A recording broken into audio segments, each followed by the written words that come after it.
ऐसा लगता है कि देश में इस समय हिंदू मुसलमान से बड़ा मुद्दा शायद कुछ और है ही नहीं, जबकि सच्चाई इससे अलग है। अगर रियलिटी की बात करें, वास्तविकता की बात करें, तो देश बेरोजगारी, किसानों की घटती आय, आत्महत्या, महंगी शिक्षा, चरमराई स्वास्थ्य व्यवस्था से जूझ रहा है। लेकिन इन मुद्दों पर रिपोर्ट तैयार ही नहीं हो रही।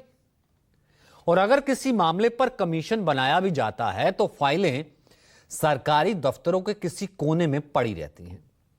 सालों साल लग जाते हैं उस रिपोर्ट को बनने में, फिर उसके बाद उस पर अमल होने में। पहले जरा किसानों की सुध ले लेते हैं।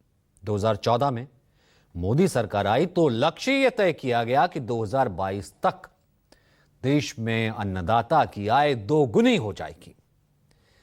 तारीख आई, चली गई, किसानों की हालत और खस्ता होती गई।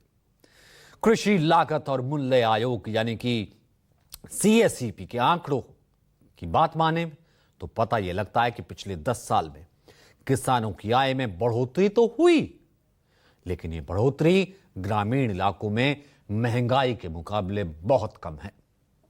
यानी महंगाई तो बढ़ गई, लेकिन उसके मुकाबले किसानों की इनकम में बढ़ोतरी नहीं हुई। जिस पर रिपोर्ट आनी चाहिए वो नहीं आई।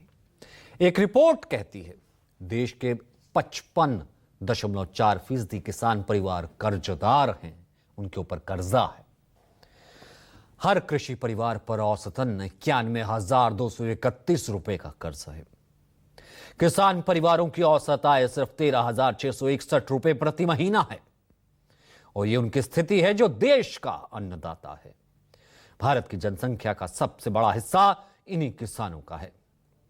पूर्व उपराष्ट्रपति जगदीप धनखड़ भी कई बार खुलेआम मोदी सरकार की आंखों में आंखें डालकर किसानों के मामले पर सवाल कर चुके थे। Farmer is stressed. ये बहुत गहराई का मुद्दा है।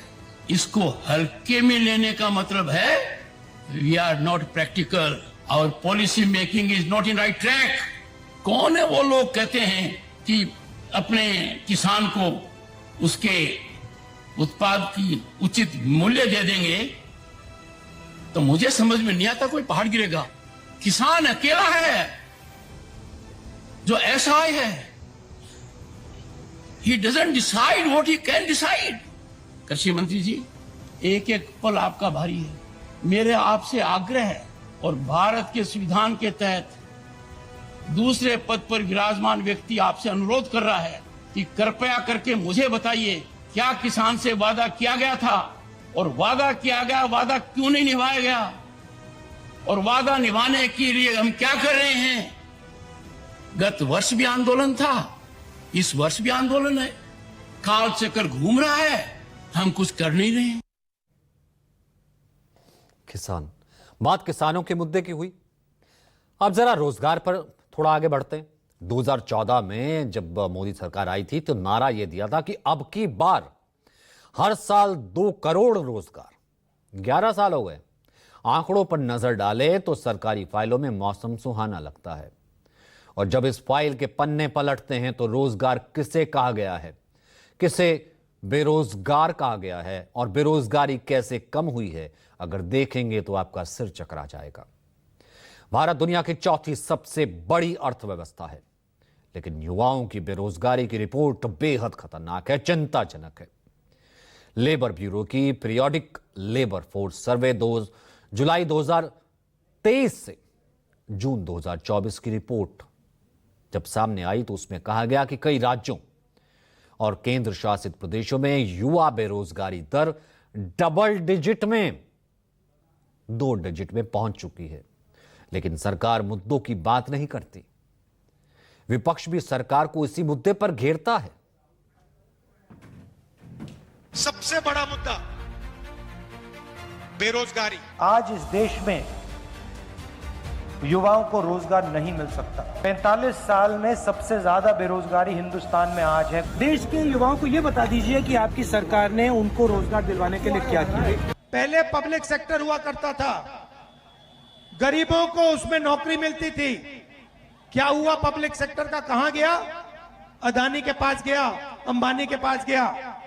पहले सेना में आप लोग जाते थे, पेंशन मिलती थी, पूरी जिंदगी सेना आपकी रक्षा करती थी। क्या हुआ? अग्निवीर हुआ। किसको फायदा मिला? अदानी को, अंबानी को। और बिहार के युवाओं को क्या हुआ? 4 साल सेना में जाओ, गोली खाओ, और अगर कुछ हो जाए आपको शहीद का दर्जा नहीं मिलेगा। क्यों? क्योंकि आप अग्निवीर हो। ये क्यों किया? अदानी अंबानी की मदद करने के लिए।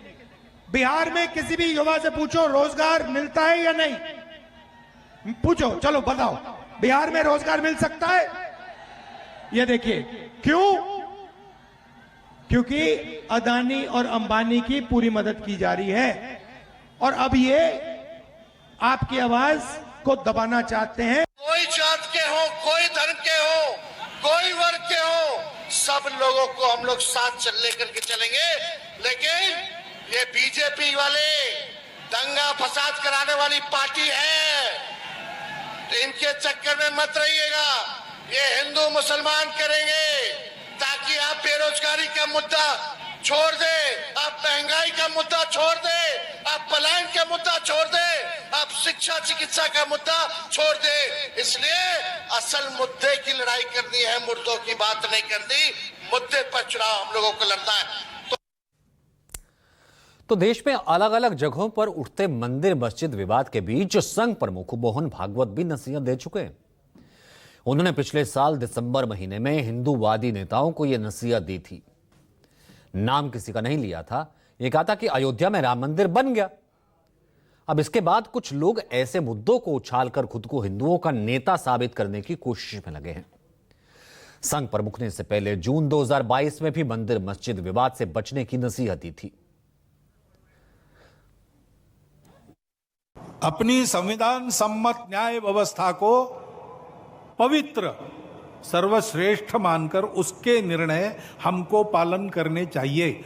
उनके निर्णयों पर प्रश्न चिन्ह नहीं लगाना चाहिए। ठीक है, प्रतीकात्मक कुछ हमारी विशेष श्रद्धा थी, ऐसे स्थानों के बारे में हमने कहा, लेकिन रोज एक मामला निकालना नया, यह भी नहीं करना चाहिए। हमको झगड़ा क्यों बढ़ाना है?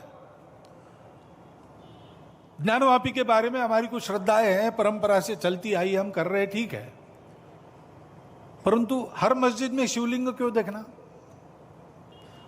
अरे भाई, वो भी एक पूजा है, ठीक है, बाहर से आई है, लेकिन जिन्होंने अपनाई है वो मुसलमान, वो बाहर से संबंध नहीं रखते, ये उनको भी समझना चाहिए।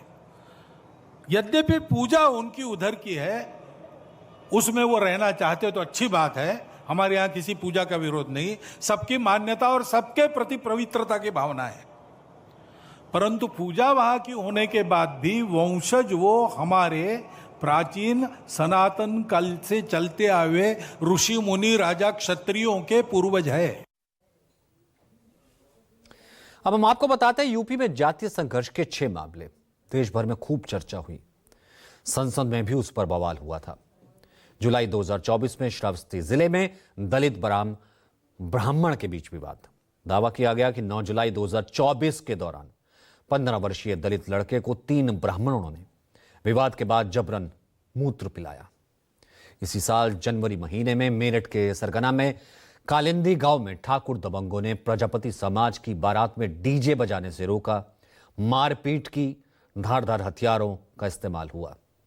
मार्च महीने में राणा सांगा को लेकर सांसद रामजी लाल सुमन के आवास पर हमला हुआ। संसद पर इस सियासी बवाल का बहुत असर हुआ। सपा सांसद से माफी की मांग की गई। इसी साल 10 मार्च को आगरा में ही दबंगों ने जाटव समाज के एक युवक की बारात ही नहीं निकलने दी। परिवार की शिकायत पर मामला दर्ज किया गया। जून 2025 में इटावा में कथावाचकों के साथ अभद्रता की गई, उसके बाल मुंडवा दिए गए।